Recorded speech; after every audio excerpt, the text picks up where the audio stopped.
autori i librit Albanian Files ka reagu për ata që kishin dyshime se atë libër e kanë shkruajt ca arkitekt. Lexoni postimin e fundit të Edi Ramës për bashkitë që do shkrihen, pra që ka marrë vendim Edi Rama, jo Partia Socialiste, po Edi Rama, që të shkrihen. Tani çfarë ishte Albanian Files, ai libri kuq? Libri kuq ishte një libër ku projektohej Shqipëria, si do ndahej, me kë do ndahej, si do të coptohej Shqipëria dhe kush do e zotronjë Shqipërinë në të ardhmen.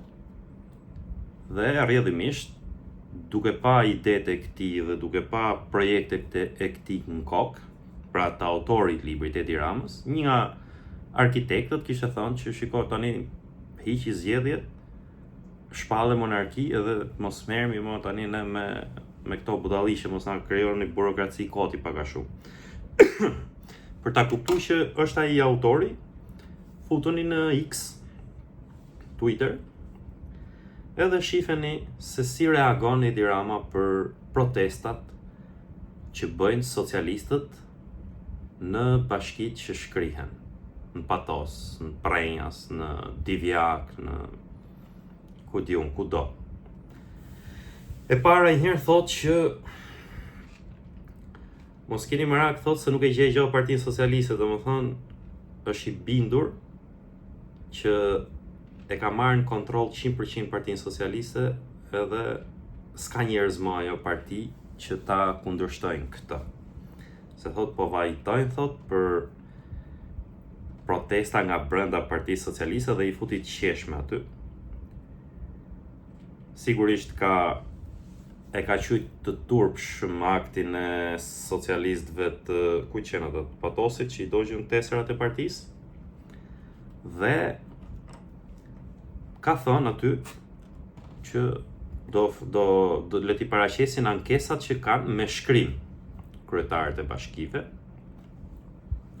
ndërkohë që tregon ato që kemi thënë për herë. Në fakt kam pas edhe para disa kohësh një status Facebook që thash për këtë të prenjësit që nuk ka gjë ndorë Bora Muzhaqi me Olës Komicin, që u bonin jo po do përcjellim shqetësimet tuaja, jo po këtë se nuk e di njëri fare se çfarë do bëhej me hartën territoriale, ajo ishte në kokën e Edi Ramës. Drafti që është propozuar është në kokën e Edi Ramës, është prodhim i psiqikës tij, nuk ka të bëjnë me vendim ekspertës apo me konsultim me qytetarët.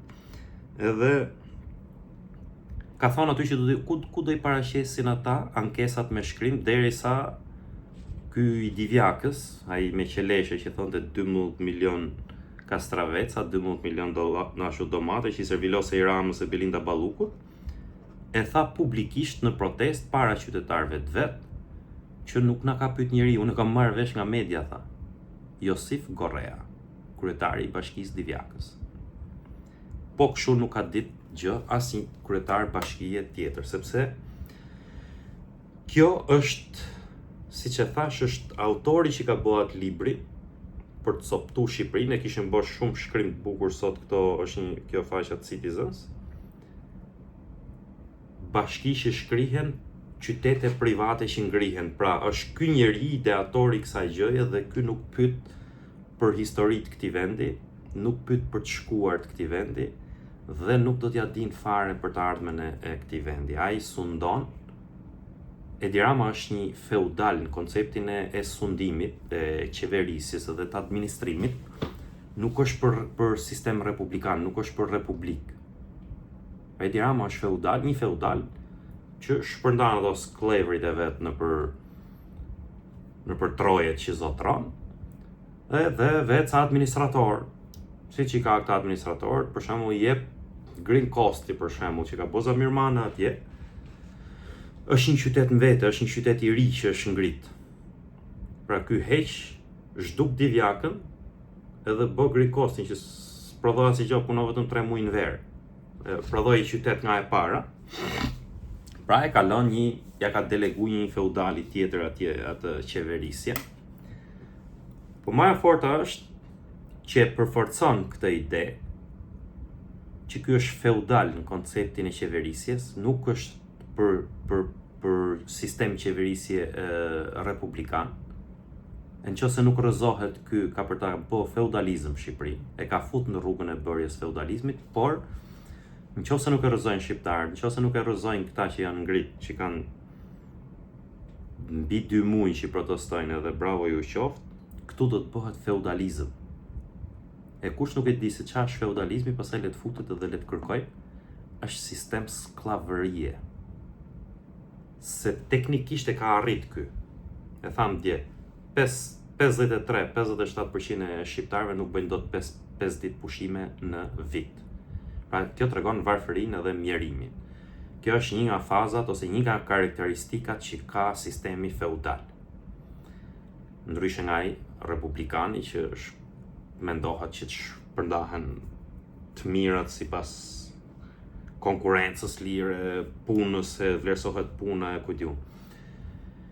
Tjetra është mënyra e administrimit. Kryetarët e bashkive në Shqipëri, deputetët, ministrat janë thjesht gur shahu, lodra në duart e feudalit, në duart e Edi Ramës. Nuk kanë dorë asnjë vendimmarrje. Ata vetëm mund të vjedhin e mund të bëjnë gjitha çfarë bëjnë sa hajduti janë gjithë kryetarët e bashkive në Shqipëri, sidomos këta të këtij, por që i kanë të kufizuara dhe nuk i bëjnë jashtë dijenis këtij. Edhe thot ky në postim, Shqipëria s'është regjim, thot. Dhe shoh ky se është regjim as është regjim në shtatore tutje, kur t'ja shtrëngojnë me protestat, ta shohim se si do sillet. Atëherë do e shihni Edi Ramën e vërtet, se protesta nuk do shuhet edhe ka i qëllim për në shtator. Atëherë do ja shohim fytyrën e vërtet e Edi Ramës se sa e agresiv, edhe do t'i harroni gjithë pushtetarët që kanë qenë para Edi Ramës në Republikë nga 1912 deri tani, rrezik. Ka për t'ia kaluar edhe Enver Hoxhës. Se sa i rrezikshëm është ky njeri me pushtet në dorë. Pra nuk ka koncept, thash, as republikan, as komunist ky. Ky është feudal. Është feudal, është prapanik, është ku është koha e Edi Ramës. Në fund fare shifeni si ka thënë se do prandaj po e bëj këtë video. Nga ana tjetër thot, të gjithë do të informohen shumë më tepër përgjatë këtyre 60 ditëve. Gjoja ka lënë 60 ditë kohë për konsultime, pralla me mret. Ka dalë Luciano Bocci me Arbian Maznikun gjithë Republikën për konsultime. Falni, në të gjitha konsultimet publike të hapura që kanë bërë, pra 2 partijake, asnjë qytetar nuk ka thënë që të shkrihet kjo bashki apo të shkrihet ajo bashki. Përkundrazi, në pjesën më të madhe të konsultimeve kanë thënë qytetarët që të hapen bashki të reja, pra të shkojnë në më shumë se 61 numri i bashkive, sepse nuk marrim shërbime, nuk marrim të mira, kujtun, na janë largu shërbimet nga zonat e të gjitha me radhë. Ky thot, do 60 ditë thot edhe do kemi thot ato arsyet logjike të propozimeve. Kur nuk ka pas, po e lexoj më mirë fjalë për fjalë. Nga ana tjetër thot, të gjithë do të informohen shumë më tepër përgjatë këtyre 60 ditëve lidhur me arsyet logjike të propozimeve. Se në fund fare kush do e caktojnë se a janë logjike propozimet apo s'janë, do e caktojnë Edi Rama prapë. Do e caktojnë ky që shkruan këtë tjetër më poshtë, që unë po lexoj. Ku nuk ka pasur si të merren parasysh reputacioni i zonës bashkiake që nga koha e antikitetit, tallet tani, tall travën, ngjojeni tani. Nga antikitetit, numri i të rënëve në luftrat e 2000 vjetëve të fundit apo të tjera të dhëna e gojdhëna të kësaj natyre, të cilat s'kan qenë dhe s'mund të jenë fare argumenta në këtë debat. Pra ju thot, sillni ju thot propozime se do i mendojmë thot, edhe pastaj fillon tallet me historinë e lavdishme të zonave që për arsye të ndryshme kanë mbetur të varfra, janë vjedh, janë plaçkit nga ky, janë shpopullu nga ky, i xerron edhe i quajnë historinë e tyre e quajnë gojdhën. Gojdhën do të thot ka qenë s'ka qenë. Po për kë thot Gojdhan ky? Ky thot Gojdhan për shembull për Dimalin, që vetëm 2021-shin, po ky njeri, nën pushtetin e këtij njeriu, ju ndru emri që qa që ajo ura vajgurore si e pati emrin, dhe ju bë emri Dimal. Përse? Sepse ashtu ka qenë qujt që në lashtësi, kur banohej nga afisi i lirë i parthinëve. Ndodhet një qytet antik atje, i Krotinës, edhe një qendër, ka qenë një qendër e rëndësishme i lirë dhe romake. Pastaj kanë ardhur jo Bizanti, jo Principata Muzakëve, Perandoria Osmane. Ka pas qytetërim pra. Dimali ka pas qytetërim. Ky e quhen, Edi Rama e quhen Gojdhan.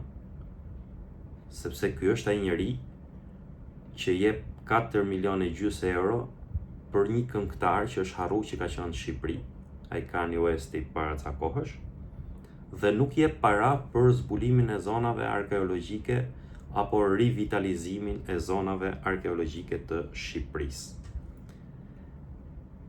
Po themi për patosin, atje ku i dogjën kartat socialistët, ka qenë midis Bylisit dhe Apollonisë, dy nga qyteteve më të famshme të antikitetit. Ky është një qytet, po themi, që është bë më shumë në zonën e është bë më shumë si njihet më shumë si qytet komunist, po themi, si ka marrë si formësim komunizmi. Kemi Divjakën, po ashtu një qytet dhe vend banim i lashtë. Kemi Prensin, në për cilin thuhet se ka bë beteja Skënderbeu, kalon de facto mund t'jetë Gojdhan, se për Ramën është Gojdhan, a ka ekzistuar, s'ka ekzistuar Skënderbeu, se ai që unë veten e vet Skënderbeu, por ai heroi jon kombëtar ka zhvillu beteja. Ka zhvillu beteja në fushën e Domosdovës. Atje kalon rruga Egnatia, pra është një zonë, një trev që ka kulturë. Ka kulturë dhe ka histori. Ke Belshin. Samiua, kush thoshte nga këta frashërllit që e ka pas propozu për kryeqytet të Republikës Shqipërisë. Të gjitha këto, Edi Rama i quhen Gojdhana. I quhen Gojdhana, tallet me to, tallet me historinë e këtyre. Nuk më vjen keq që tallet me qytetarët e Prensit, me qytetarët e Patosit, me qytetarët e Divjakës, me qytetarët e Rogozhinës, edhe aty kalon rruga Egnatia, do ka qenë pikë fundore e rrugës Egnatia. Apo qytetarët e Libohovës, qendër e lashtë historike Libohova, e shkrin Libohovën, e asgjëson Libohovën. Pra nuk më vjen keq që Edi Rama tallet me qytetarët e këtyre zonave, sepse të gjithë kanë votu Partinë Socialiste. Ai që se ka votu, ja ka marrë Edi Rama me zor, me presion, ose ja ka ble, ose ja ka marrë përmes presionit, shantazhit, me bandat apo me vende pune në administratë publike, akoma më shumë turp, dhe sot i ka kap në qark. Është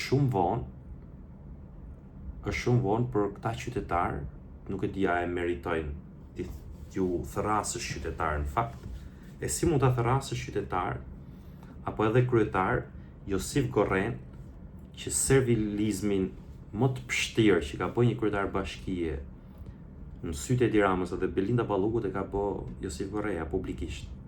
12 milion turist, do të thot 12 milion kastraveca, 12 milion speca aty, duke u servilos dy njerëzve më të korruptuar dhe më platëshkitës të Republikës.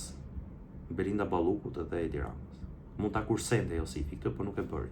E tani ka dalë atje, po shkrin bashkinë, thotë nuk e dija e nuk e pengojnë dot reformën territoriale qytetarët e këtyre bashkive. Janë të pa aftë, janë të pa zotët. Sepse po të kishin qenë të aftë edhe të kishin qenë të zotët, nuk do të kishin votu qorrazi. Nuk do të votonin qorrazi vlonjatët që e ka bë Vlorën cop për një copja jep Trumpit, një copja jep atij aktorit turk atij që luan në filmin Osmani, një cop u jep oligarkëve shqiptar, pra e kanë nda atë që i ka bë Edi Rama Vlorës, nuk ja kanë bë as pushtuesit, nuk ja ka bë as Enver Hoxha, as Sali Berisha, as Fatos Nano, as kush ka qenë tjetër kryeministër këtë vend. E ka shkatru, e ka bë cop, e ka trajtu si plaç këtë vetën Vlorën Edi Rama. Edhe vlojatëve të rinë shkojnë prapë ja japin votat 80%, 90%. Dhe nuk meritojnë këta njerëz. E vetmja shpresë, pra që kjo të ndalet, kjo të shmenduri e reformës territoriale, janë këta djemë dhe vajza të ri që kanë dalë, që thonë revolucioni flamingove, që protestojnë çdo natë, janë ata djemë dhe vajza të ri e burra e gra që vinë nga diaspora dhe u është rikthy dashuria për atë dheun, por më shumë se dashuria u është rikthy vëmendja për atë dheun. U është rikthy vëmendja dhe pashmëra kishte ardhi gocën e Italia, nuk dinte çfarë thoshte, e shkreta, po dukej pasioni dhe dashuria që ajo kishte, pra kishte vëmendjen këtu, shifte Shqipërinë, shifte çfarë ndodhte në Shqipëri, admironte protestën aty. Vetëm këta mund ta ndalin këtë të çmendur. Pa për qytetarët e patosit, se u gëzuan edhe këta budalliku më i madh që kanë parë nga opozita shqiptare, deputetët e PD-s, duke shpërnda nëpër Facebook të gjithë ca socialist të patosit se po dishin kartët e antarësisë, edhe qa? Do a merrni ju votat? Nuk a merr kur. Nuk a merr kur, sa ata janë njerëz të smur, janë tru shplar. Do i gazojnë ati, dojgjët të eshat e partisë, nesme shkojnë i japin votën partisë ata. Pra është e pash si një lëvizje idiote që i bëri PD-ja. Deputetët e PD-s ndoshta ka po me kokën e vet, pas më intereson shumë ajo pjesë, po nuk e ndalojnë dot këta. Edi Ramën e ndalojnë ata që e kanë fuqizu, ata që e kanë mbështetë dhe ata që e kanë sponsorizu. Edhe ata dihet kush janë, i kam përmend vazhdimisht, se s'po i përmend më tani, po them pjesën ndërkombëtare, dhe e ndalon kjo frymë e re që ka brenda saj edhe komunist, edhe socialist, edhe demokrat, edhe anarshist, por ka njerëz edhe të ndershëm, profesionist të mirë, qytetar të mirë, njerëz të ditur, të cilët i ka kap zelli, inshallah i ma gjatë deri në finalizimin e këtij aksioni, i ka kap deli dhe u është rikthy vëmendja për të shpëtuar Shqipërinë. Absolutisht Shqipëria me Edi Ramën, nëse do e kalonte Edi Rama, që unë nuk besoj kur që do e kalojnë këtë dallë më, nëse do e kalonte këtë dallë, Shqipëria do të kthehej në feudalizëm. 100 vjet mrapa, a mos themi më shumë se 100 vjet mrapa. Do ishte një sistem feudal, shifeni çfarë shkruajnë këto, se është interesant shumë kjo. Prit, një sekond.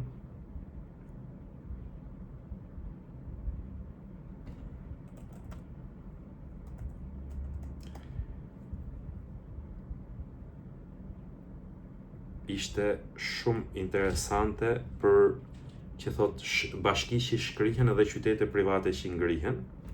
E kam te kjo, është te kjo faqja Citizens, shifeni. Edhe shif se lexova gjë interesante këtu, po të shoha do e gjej shpejt. Pra është bën fjalë për ligjin e investimeve strategjike dhe për paketën e maleve, për ligje feudaliste që urdhërohen, janë të ideuara dhe të urdhëruara për të votuar nga budallënjt në parlament, vetëm nga një njeri, krye feudali Edi Rama. Për shembull, rasti i Zvërnec Nart Pisht Poro, kur një zhvillim shtrihet 200-300 hektar dhe projekte të tilla për 10 mijëra përdorues, si ai nuk është më një investim privat, thot. Pra është i fshat, është një qytet i ri. Në rast se një zonë 200 deri në 300 hektar do bëhet me vila, do bëhet me resorte, do bëhet një qendër e madhe biznesi, ajo s'është më investim privat, ajo është një zonë feudale e caktuar nga feudali i madh atje dhe është një qytet i ri. Projekti i propozuar në Zvërnec shtrihet në rreth 250 hektarë dhe parashikon afërsisht 10.000 njësi akomoduese. Pra si për shembull mos i ke 10.000 njësi akomoduese.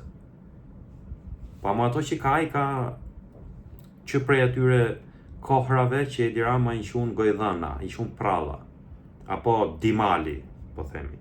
Ky shkrim këto ndërton një tjetër atje.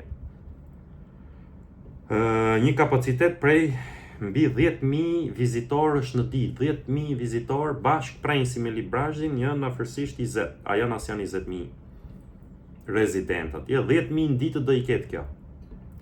Kjo e Zvërnecit. Ky thot po e shkrim atë. Edhe një tjetër, kjo që më bëri përshtypje,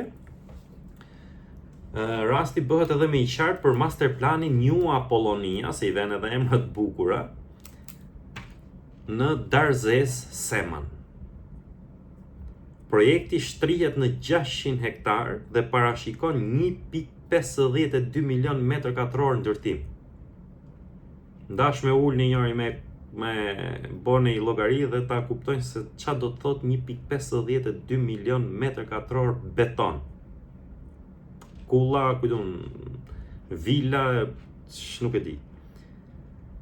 9.160 njësi rezidenciale. 9.160, nuk e di a i ka, Divja ka kaq njësi rezidenciale apo si ka. 2.830 njësi hotelerie dhe një popullsi e pritshme prej 45.000 banorësh. Ku janë këta? Ku do jenë? Nga do vinë këta banorë? Se Shqipëria nuk i ka. Sot ajo Darzeza nuk i ka. Ajo nuk është për fjerakët, nuk bëhet për fjerakët. Pra feudali, po shkrin këto bashki që i quajnë pralla, i quajnë neveri, si pas ti, edhe po bën në Darzez të Fierit, ka projektu me bë një sipërfaqe ndërtimi 1.52 milion metra katror, me popullsi 45.700 banor. 45.700 banor, falni mund t'jetë, mund t'jenë 4-5 nga këto bashki që po shkrin ky. Mund t'jenë 4-5 bashkë, pra 2 herë bashkë Librazhi me Prensin, pak a shumë. Në Lëkurs, atje ku thot ajo pike asaj, 67.9 hektar sipërfaqja që do ndërtohet. Edhe kjo ka tjera, pastaj me radhë, se s'po i futem gjitha, se ndoshta një ditë tjetër mund të ndalojmë edhe të merremi me secilën.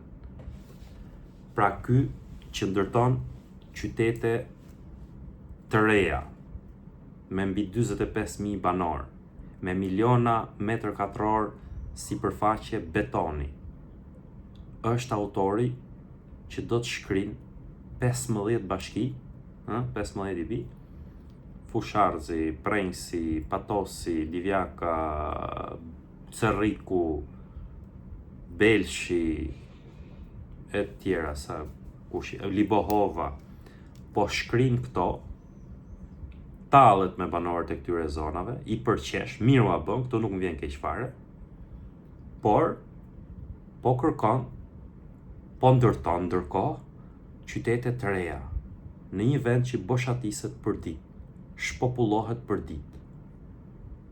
Pra ky është një feudal që me pak kohë, edhe në pak kohë, do i përzon shqiptarët gjithë nga Shqipëria, do i bëj minoritet. Edhe nuk ka kushte më ideale për të qenë feudal në një vend ku ke njerëz pa memorie historike. Ke Vietnames, 30.000 që i kishte bë plan me i marrë, kishte nënshkruar marrëveshjen. Ke Bangladeshas, ke Filipinas, njerëz but, njerëz turp, s'e kanë idenë fare, nuk u intereson se nuk u dhem gjë. Nuk çako filipinezi se po shkatrohet Darzeza, apo do shkatrohet Zvërneci e Sazani. Pra ky është koncepti i Edi Ramës për shtetin. Nuk ka koncept Sot mbi rrezullin toksor, unë jam I bindur, le të më quani si doni, mbi rrezullin toksor unë nuk besoj se ka mendje më të prapambetur në konceptin e qeverisjes se sa Edi Rama. Është një feudal mesjetar në mënyrën se si e koncepton ushtrimin e pushtetit. Feudal. Shifeni statusin se si tallet në X, se si tallet me qytetarët e Prensit, Patosit, Libohovës, Memalijajt, Divjakës, Fusharzit, Dimalit, etj. Shifeni si tallet dhe e qunë historinë e trojeve të tyre gojdhën prallë me pak fjalë. Mirupafshim. Po e përsëris, po kush erdhi deri në fund, po ju pat pëlqy, shpërndajeni këtë videon edhe te njerëzit dhe bëheni abonohu e subscribe